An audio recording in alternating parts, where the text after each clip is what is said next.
Just about to start cleaning this engine up, getting it ready. Got the manifold to come off. Had to fight through all this burnt plastic to get to the bolts. I was able to do it, got it off.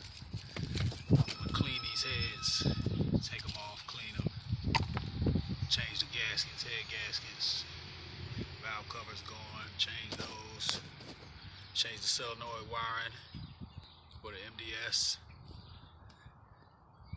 change the VVT actuator. Just go through it, clean it up, change everything. A lot of cleaning to do, but hey, $300 engine, not bad. 2020 hemi, get it together.